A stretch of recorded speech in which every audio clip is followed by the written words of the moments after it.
Olá, boa noite e a paz a todos. Chegando para a meditação na Palavra de Deus, lendo na Epístola de Tiago, capítulo 4, versículos 7 e 8. Assim está escrito: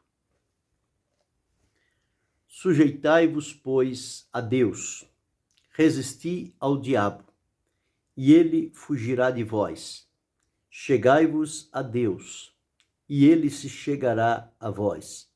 Alimpai as mãos, pecadores, e vós de duplo ânimo, purificai os corações. Esse é o texto que vamos meditar nesta ocasião, falando sobre 7 exemplos de resistência. Quando Tiago escreveu esta epístola aos irmãos, ele, depois de falar as dificuldades que eles estavam atravessando, aqueles irmãos, em virtude de haver entre eles pelejas, guerras, dissensões, divisões, concorrências, rivalidades, todas estas coisas estavam interferindo na vida de comunhão deles para com Deus e abrindo uma oportunidade para o adversário ganhar terreno na vida destes irmãos. E ele diz que eles estavam cobiçando e nada tinham. Por quê? Porque eles se deixaram dominar pela inveja, pela cobiça, enfim, o que fazia não era algo que partia de um coração temente e que amava a Deus. Tanto é que na oração eles pediam e não recebiam, porque pediam com finalidades adversas ao propósito de Deus. Pediam para gastar nos próprios deleites dele, e alguns estavam vivendo em estreita amizade com o mundo. E o próprio apóstolo disse que a amizade do mundo é inimizade contra Deus. E dizendo a eles que eles precisavam observar a condição de vida em que eles estavam tendo, porque na maneira em que eles estavam indo, eles estavam sendo dominados pela soberba, pela vanglória, pela ostentação, pelo desejo de querer as coisas conforme o pensamento deles formulava alguma coisa. E Tiago escreveu dizendo o seguinte, que quando o homem se mostra soberbo, orgulhoso e dominado pela ostentação, a palavra diz que Deus resiste ao soberbo, porém ele dá graça aos humildes. Então o soberbo é aquele que saiu fora do propósito e da vontade de Deus e está criando um caminho próprio para si, à semelhança de Satanás, que procurou colocar-se acima de Deus, e por conta disso ele foi destronado, ele foi destruído, ele foi lançado fora do lugar que Deus tinha dado para ele, tão somente por deixar-se dominar por esse estado de coisas.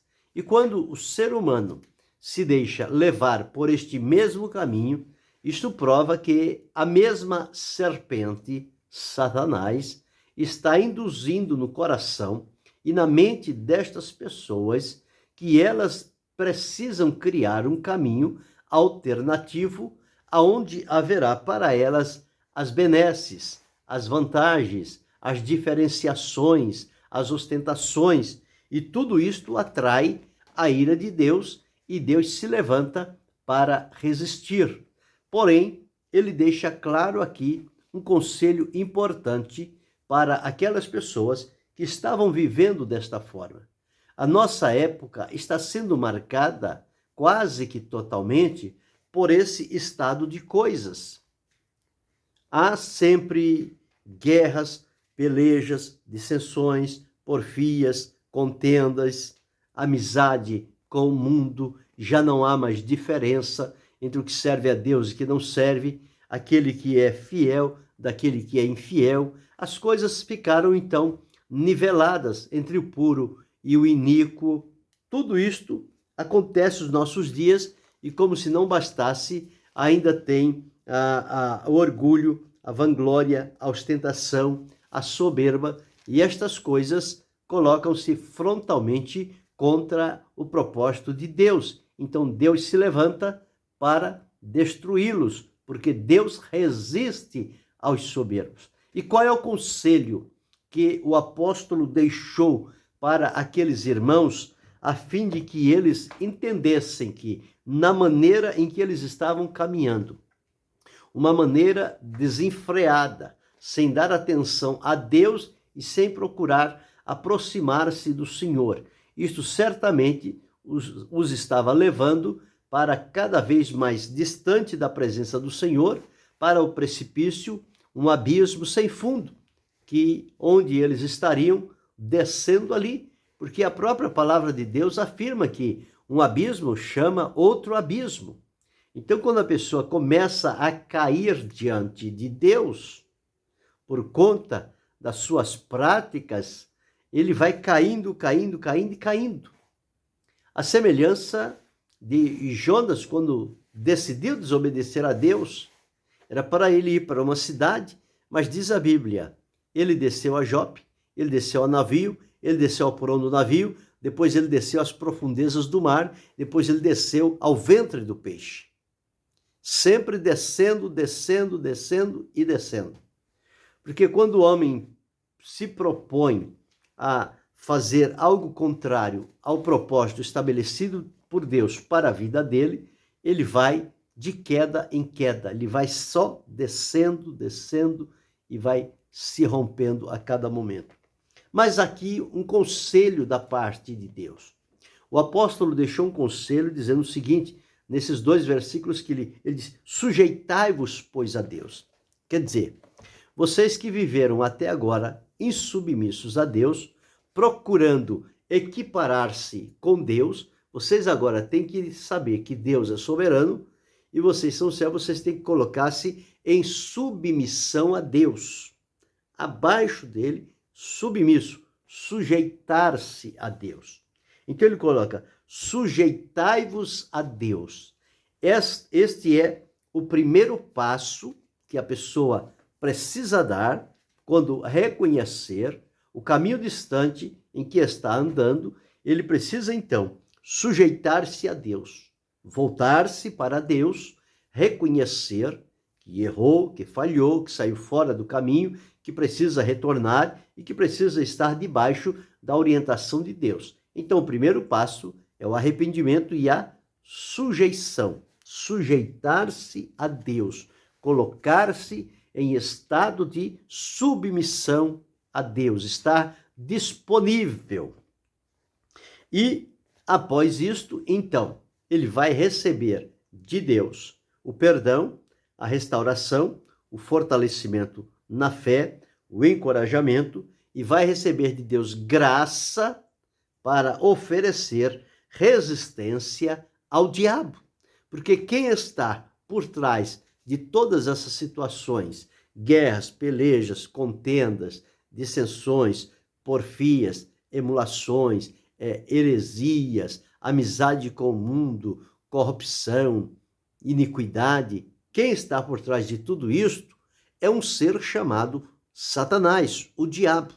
E, portanto, quando nos colocamos em sujeição a Deus, nos submetendo a Ele, Ele nos capacitará naquele momento para que possamos, então, oferecer diante do adversário que procura usar estas coisas aparentemente desejáveis ao ser humano sem o conhecimento da vontade de Deus, porém, quando conhece a vontade de Deus e deixa-se dominar por estas coisas, está revelando ali um profundo desvio espiritual da comunhão com o Senhor. É preciso repensar esse estado de coisas, é preciso voltar-se para Deus. E em assim fazendo, o Senhor vai dar graça e vai ter condições de resistir ao diabo.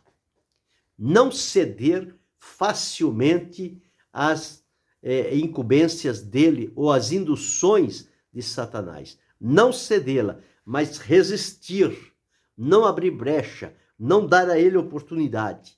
E sabe o que acontece quando você se sujeita a Deus, se acerta com Deus, e você vai receber graça de Deus para resistir o diabo com as suas artimanhas, ele fugirá de vós. É o que assegura a palavra de Deus. Sujeitai-vos, pois, a Deus, resisti ao diabo, e ele, o diabo, fugirá de vós. Ele não permanecerá, uma vez que sabe que eu e você, que nós acertamos a nossa condição diante de Deus, nos submetemos a ele em arrependimento, em sujeição, e ele nos deu a capacitação necessária para agora enfrentarmos este poder satânico confiado não em nós mesmos, na nossa força, mas confiado em Jesus Cristo, que é o que Deus deu a nosso favor. Então, pelo nome de Jesus, através de Jesus, nós podemos vencer toda a artimanha de Satanás, e ele não terá poder sobre a nossa vida. E seguindo diz o seguinte: sujeitar a Deus, resistir ao diabo, ele fugirá de vós. Acontecido este ato, qual é o passo seguinte? O passo seguinte é chegar-se a Deus. Chegai-vos a Deus. Procurar a proximidade com Deus, a presença de Deus. Porque à medida em que nós vamos nos achegando para Deus, Deus vai achegando-se também para nós. Porque a palavra diz: chegai-vos a Deus e ele se chegará a vós. À medida em que eu vou dando passos decisivos para me aproximar do Senhor Deus, ele vai dando passos também na minha direção para que haja aquele encontro.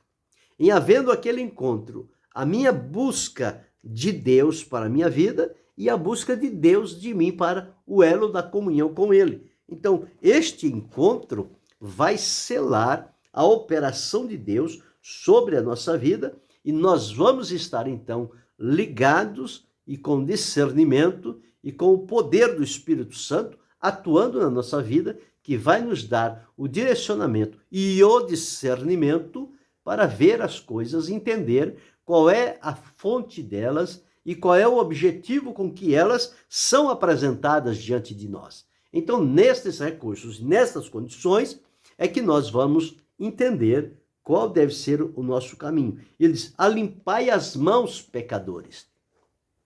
Veja, eles estavam com mãos impuras. Então, o conselho é: alimpai as mãos, pecadores. E vós de duplo ânimo, quer dizer, a pessoa que no coração não tem uma convicção, mas há duas fontes contrárias que guerreiam, como a guerra que diz-nos a palavra entre o espírito e a carne. Estes opõem-se um ao outro para que não façais o que quereis.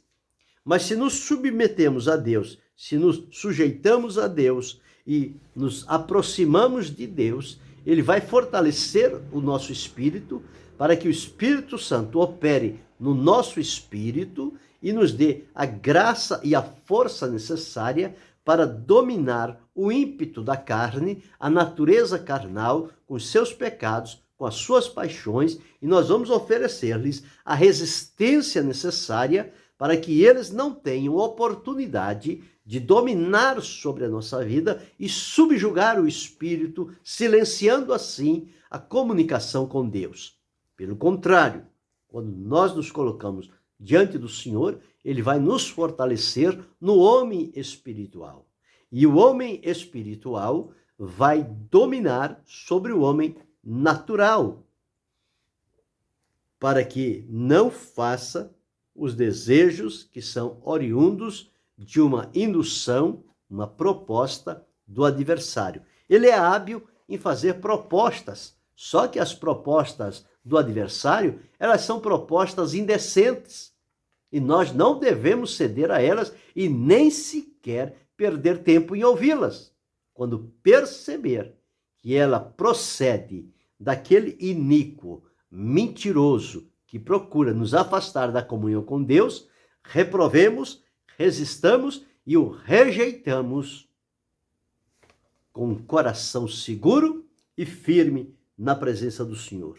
E que o nosso coração não seja um coração dúbio, com duas direções opostas entre si, mas que o nosso coração esteja centrado unicamente em Deus e voltado para servi-lo e adorá-lo e receber dele a capacitação necessária para enfrentar esses revés, essas adversidades e oferecer a elas a resistência que se fizer necessária. Nós não podemos aceitar todas as coisas que vêm. Existem coisas que não são próprias para quem fez a pública profissão de fé de servir a Deus com temor, fidelidade, obediência e perseverança até o fim. Então é preciso resistir. Por isso, o apóstolo Tiago deixou escrito: resisti ao diabo e ele fugirá de vós. Então é preciso que haja, da minha parte, da sua parte, da nossa parte, a resistência a tudo aquilo que vem contra nós, muitas das vezes de várias fontes, que se nós não tivermos discernimento, nós não vamos entender quem é que está por trás daquela situação. Mas nós precisamos olhar atrás da situação. Quem é que está comandando ocultamente aquele ato, aquela pessoa, aquela situação diante de nós para nos embaraçar, para nos prejudicar, para nos tirar da presença de Deus, com a proposta de que aquilo é bom, é necessário, é desejoso, vai trazer satisfação. Mas quando nós temos o discernimento apurado, nós vamos enxergar o que não está aparente ao olho visível.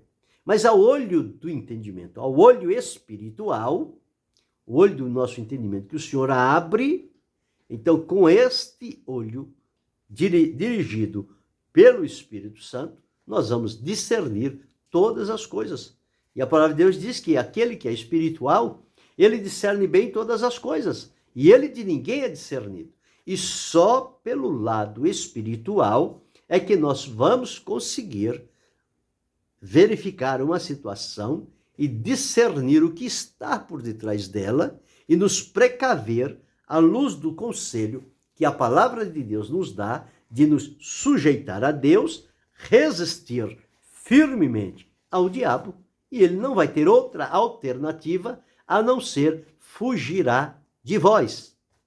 E aí sim, nós nos apegaremos com mais afinco, com mais dedicação, com mais comprometimento diante do Senhor nosso Deus para servi-lo e glorificá-lo na beleza da sua santidade. Então nós observamos 7 exemplos de resistência que precisamos oferecer. Aqui nós encontramos o conselho, resistir ao diabo, o foco, o personagem principal, atrás de todas as ações que nós vamos observar, estes 7 exemplos de resistência, atrás de tudo isso está esta personagem oculta, invisível aos olhos, se apresentando de outras formas. Mas com o discernimento dado por Deus, nós, ao olharmos e atentarmos para estas situações, nós logo vamos ligar quem está por trás daquele movimento.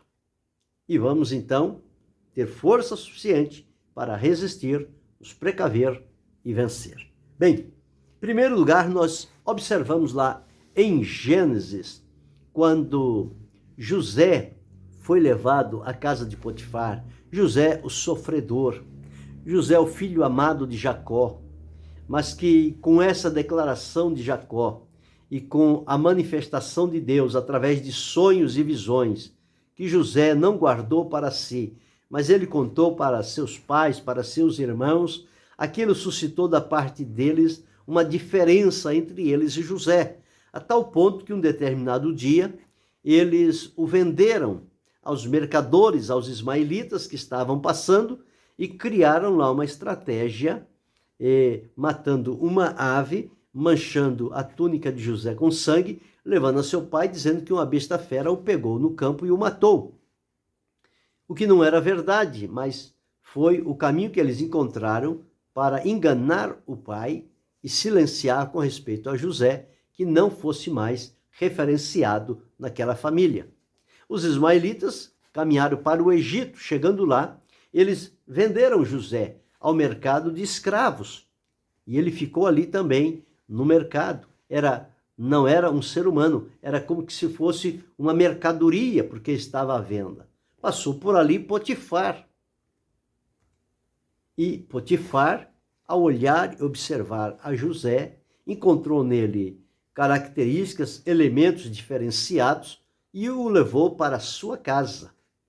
Quando levou para a sua casa, a casa de Potifar passou a ser abençoada, porque tudo em que José colocava as mãos, Deus prosperava. Deus estava na vida de José a todo instante. E Potifar deixou tudo às mãos de José na confiança. E chegou um determinado dia que a mulher de Potifar procurou seduzir a José, certamente alimentada por aquele personagem oculto, para convidar José para uma intimidade que não era própria. José então resistiu, disse: não, o meu Senhor, ele confia em mim, tudo ele depositou às minhas mãos, ele só me vedou a ti, porque é a mulher dele, eu não posso, eu não devo. E ela tentando, quem sabe, vários dias, conseguir uma oportunidade para seduzir, enganar e atrair a José para cometer aquele deslize, aquele pecado que iria desagradar a Deus, ele iria romper a comunhão com Deus. E ele sempre cuidadoso e vigilante. E um dia o adversário colocou no coração daquela mulher uma estratégia: dar folga para todos os trabalhadores e ficar só ela e José em casa. Essa foi a estratégia diabólica. E quando chega dado o momento, ela o chama, ele vem a atender, e quando observa, ela está com aquela má intenção de se deitar com José. E ele então resiste, ele procura resistir, e ela faz de todo meio, ela o segura, ela o agarra para segurá-lo e tê-lo à força. Ele procura se escapar e realmente escapa, deixa a túnica, escapa e foge. Ele não cede. A resistência de José estava em fugir daquele laço preparado pelo diabo. E ele fugiu. E ao fugir, aquela mulher então grita e inventa uma história que José procurou, não respeitou-a e procurou deitar-se com ela, e Potifar então o leva à prisão, e ele fica na prisão por um bom tempo, até que Deus lembre-se de José e cumpra o propósito na vida dele, levando-o a Faraó do Egito e colocando-o na condição de governador do Egito, honrado, respeitado e de confiança, porque havia nele, desde a casa de seu pai até o governo do Egito, inocência, sinceridade e pureza na vida de José. Mas como ele resistiu? Ele resistiu à mulher de Potifar. E a maneira de resistir foi fugir, sair daquele ambiente, daquele clima criado por ela, aonde ele poderia ser seduzido. Então ele teve que sair daquele ambiente para se ver livre e seguro, e não cometeu aquilo de que foi acusado. Pagou um preço inocentemente, mas com Deus, a consciência, o coração de José estava puro. Deus viu que havia nele sinceridade. Então ele resistiu à mulher de Potifar. Este é o primeiro exemplo que nós vemos na Escritura Sagrada. O segundo exemplo nós encontramos quando Elias foi diante de Acabe, porque o povo de Israel estava cocheando entre dois pensamentos, não sabiam mais diferenciar o Senhor de Baal, quem era Deus, se era Baal, se era o Deus verdadeiro, não estavam discernindo, porque deixaram-se intimidar e foram vencidos por aquelas artimanhas daqueles falsos profetas de Baal, os profetas de Baal e os profetas de Azera. E Elias, enviado por Deus, chegou lá com a autoridade do céu, resistiu àqueles profetas, fez o desafio, e eles se deram por vencidos E Elias, então, os matou. Elias resistiu àqueles profetas para que eles não continuassem iludindo e enganando o povo de Deus, o povo de Israel. Foi uma grande vitória que Deus deu para Elias. Este é o segundo exemplo de resistência, porque, como eu disse, por trás dos profetas de Baal e de Azera estava aquele personagem oculto, maligno. Terceiro exemplo, Jó era aquele homem de quem Deus deu testemunho. Ele era próspero, era fiel, era reto, era sincero, desviava-se do mal. E veio aquele personagem oculto e apresentou-se diante de Deus, tentando desacreditar Deus no testemunho de Jó. E Deus então permitiu que algo acontecesse. E Jó enfrentou tantos infortúnios. Perdeu os bens, perdeu os animais, perdeu as propriedades, perdeu os filhos, perdeu a saúde, perdeu tudo. Mas não se deu por vencido. Ele se levantou e disse: o Senhor o deu, o Senhor o tomou. Bendito seja o nome do Senhor. Esta foi a forma de Jó resistir àqueles infortúnios, quando a mulher vem e diz a mesma coisa. Mas por fim, lá no capítulo 19 de Jó, e o versículo 25, ele diz: porque eu sei que o meu Redentor vive e que por fim se levantará sobre a terra, e vê-lo-ei, e os meus olhos, e não outros, o verão. Então Jó venceu os seus infortúnios, resistindo entregar-se, ceder ou dar-se por vencido. Então Deus o usou e ele venceu aquela hoste infernal de Satanás. O quarto exemplo que nós temos foi de Neemias, quando estava chegando o tempo da volta do cativeiro da Babilônia para Israel, para reconstruir a cidade, o templo, as portas, os muros, todas essas coisas. Quando Neemias foi naquela primeira leva para fazer um importante trabalho que Deus havia colocado no seu coração, ele se defrontou ali com 3 inimigos ferozes, que era Tobias, Gesem e Sambalate. Esses 3 inimigos ferrenhos de Neemias fizeram tudo para envolvê-lo, para vencê-lo e para tirá-lo do foco daquela grande e maravilhosa obra que ele estava fazendo para Deus e colocar dúvidas no meio do povo. Mas Neemias, como tinha comunhão com Deus e tinha discernimento, ele logo entendeu o que havia por trás daqueles 3 homens. Não era o interesse de ajudar, de oferecer alguma ajuda, de colocar-se à disposição, mas o interesse era de prejudicar a Neemias, inclusive armando até um plano diabólico para tirá-lo do foco, levá-lo para uma cidade distante, e lá a intenção era ceifar com a vida de Neemias. Mas o Senhor Deus deu discernimento a Neemias e ele entendeu e viu o que estava acontecendo e se colocou na posição de resistir. Resistiu e venceu. Eles o disseram que ele levantaria o muro e uma raposa o derrubaria. Neemias levantou o muro e o muro permaneceu por muitos anos no lugar que foi fundado, onde foi edificado. E os inimigos ficaram pelo meio do caminho. Mas Neemias triunfou vitoriosamente contra aqueles inimigos. Foi a resistência de Neemias diante de Gesem, Sambalate e Tobias. Nós observamos, em quinto lugar, Daniel também ofereceu resistência. Quando ele estava trabalhando na Babilônia e fizeram lá um edito para que por 30 dias não se oferecesse oração a outro Deus a não ser unicamente ao rei. Daniel tinha o hábito de 3 vezes ao dia abrir as janelas para a banda de Jerusalém, se colocar de joelhos e orar a Deus, voltado para Jerusalém, 3 vezes ao dia. Depois que criaram esse edito que o rei assinou, os acusadores foram lá e encontraram Daniel orando e vieram então levá-lo para o rei. O rei nada poderia fazer. E o que Daniel poderia fazer?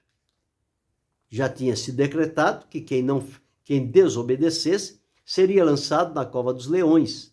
Daniel resistiu ao decreto do rei, à acusação daqueles seus inimigos, disfarçados de amigos, foi para a cova dos leões. Deus viu nele inocência, guardou, livrou do poder dos leões e deu vitória a Daniel. E aqueles que o acusaram foram lançados na cova e foram destruídos por aqueles leões. Então observe como é que as coisas aparecem. Por isso que é preciso ter o discernimento e saber de que forma resistir às coisas que aparecem para trazer embaraços, impedimento e romper a comunhão com Deus. Em sexto lugar, nós observamos Jesus no ato da tentação. O diabo foi tão astuto e soberbo que procurou usar a própria Escritura para convencer a Jesus, para persuadi-lo a obedecê-lo. Mas Jesus discerniu que, nas palavras que o adversário estava ali transmitindo, que ele havia pego da Escritura, Jesus também veio com a palavra da Escritura, mas com a maneira correta de usá-la, e com a palavra de Deus ele usou. Jesus disse, também está escrito, também está escrito, também está escrito. Nas três tentativas do adversário diante de Jesus, Jesus citou a palavra. Então Jesus resistiu a Satanás. E em resistindo, Jesus o venceu. Este o sexto lugar. Nós observamos também, em sétimo lugar, aqueles 3 jovens hebreus resistiram Nabucodonosor e aquela estátua que ele havia feito, que ao soar dos instrumentos, todos deveriam se curvar em adoração àquela estátua que estava no campo de Dura.